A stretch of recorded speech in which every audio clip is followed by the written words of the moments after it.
say your role involves? Because I guess some people get the wrong idea about what a personal assistant actually does. Yeah, well, I think the most important thing is that I'm not seen as a carer. I think I'm an enabler, so someone working with guidance from their boss to help them do what's needed. Okay. I think PA sounds a bit more professional. Exactly, and like any other professional role, not everybody's cut out to do it. Yeah, but when you say PA, people think assistant to the boss, people in business suits and that sort of thing. But there's such a human side to what we do. It's a real balance between personal and professional care. PA, in a broad sense, is to not only be a companion in many ways, but also do those jobs that sometimes people need assistance with because of a disability, etc. Having a personal assistant really helps because they can act as a prompt. Plus, you know, it's company to have somebody to bat and ball just everyday tasks for.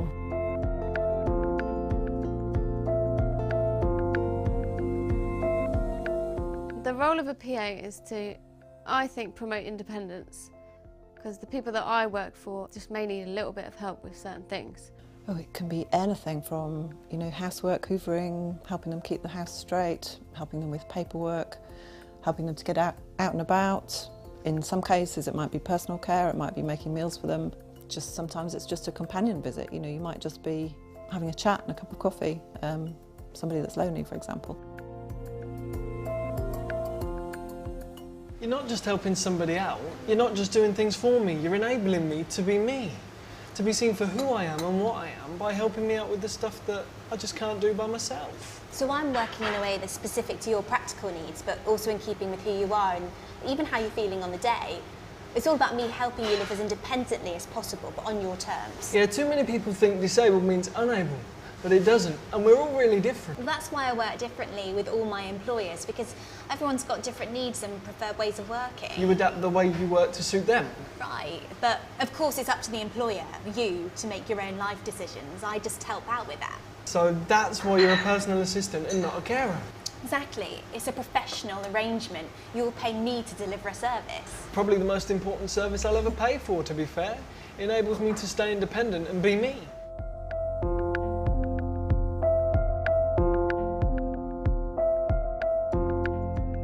When I start a new working relationship with someone, I'll normally come round to their house to meet them and the family and just learn a few things about each other.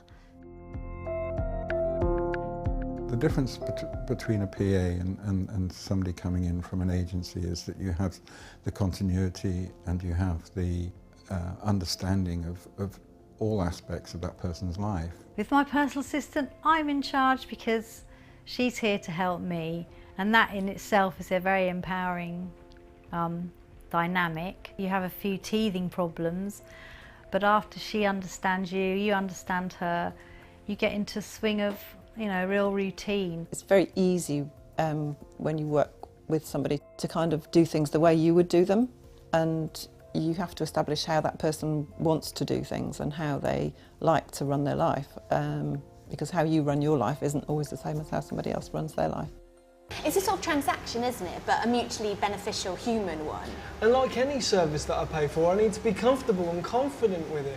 I need to know that our time spent together is going to enable me to do what I want, when I want, how I want. Well, how do you mean? Well, for example, if I was to buy a clutch control car, it's not going to work. But an automatic with hand controls, that's all systems go. And it's exactly the same with what you do for me. What works for me might not work for another one of your employers. So I need to provide you with the suitable amount and manner of support. Yeah, I mean, I don't need help with things like personal care, so getting dressed and bathing. But you do need assistance with other things, like household stuff. Yeah, and it's not just because I don't like the hoovering.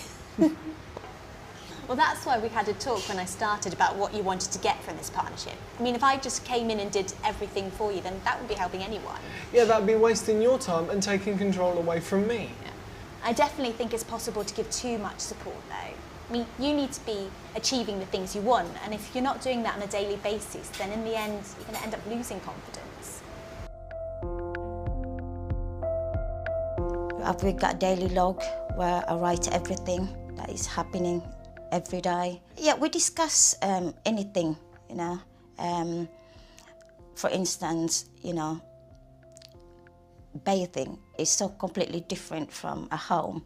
But, you know, we discussed it, whether he'll mind or I'll mind, which, you know, in the end we came to some kind of decision that, yeah, at the end of the day it's got to be done. And his wife is not here, I'm here. Communication is probably the most important thing. The relationship can often go wrong, and usually it's because you haven't really set the ground rules and talked about it as you go through. Communication is an essential part of that relationship, and it's the key to it working. Even where the person might have difficulties communicating, there are ways of getting around that, and again, time is a key factor, because over time you can accurately second guess, and you can prompt in ways that enable you to communicate even if words aren't being used. When you first started, I was kind of new to the whole chair thing, and I needed you to do a lot more. But now I know what I can and can't do, and when I need help from you. Well, it's like any relationship, isn't it? It sort of evolves. So we need to constantly check in with each other about what our expectations are and go with that. I mean, if what you need changes, then I need to change what I do to suit that. It's just important that we know what to expect from one another. I mean, what do you expect from your PA as an employer, or from me? Timekeeping's a big one. If you're late and I'm supposed to do something but can't because of it, then what's the point? Well, that's day one stuff. And you've got to carry out the tasks that I ask you to help with, because if you don't and I end up needing support at the end of it, then again, it's a waste of time. Well, I think that's where trust comes into it too. I mean, you need to trust me to complete these tasks to the standard you expect. But then I also need to trust you to tell me when you do or don't need assistance in knowing what to do and when.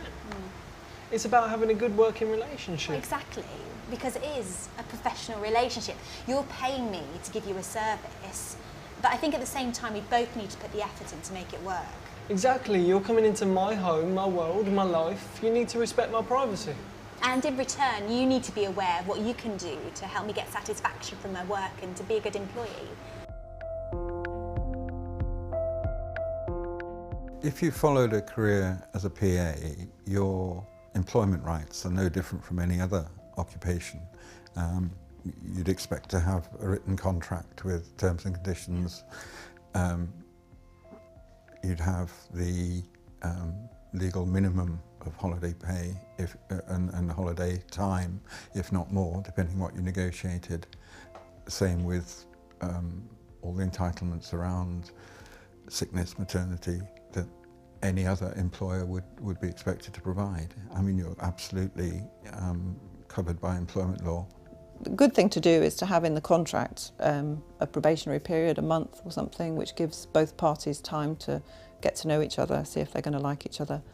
And you know, the notice period within that month would be very small. And then after a month you would have another discussion and maybe set a few more ground rules and then take it from there. We need a contract in employment right from the start, so everything down on paper. Job description, work arrangements, so hours and pay, holiday pay, redundancy and disciplinary procedures too.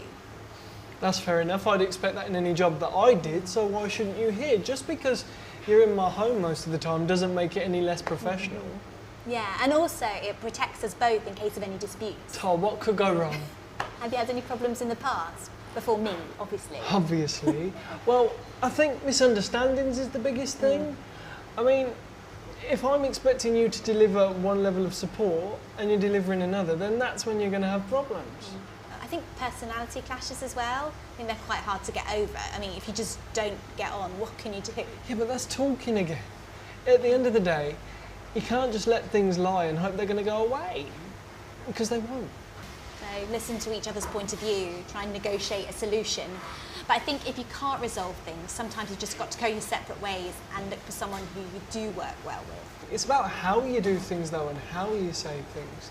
I mean, if you make me feel stupid and that I can't turn around to you and say, can we do something differently, then it's just not going to work. It's about mutual respect and treating me with the same feelings that you would have if you were in my position. Well, it's how you behave in any other job, isn't it? I mean, it's not like I'm just a friend coming over to help you out.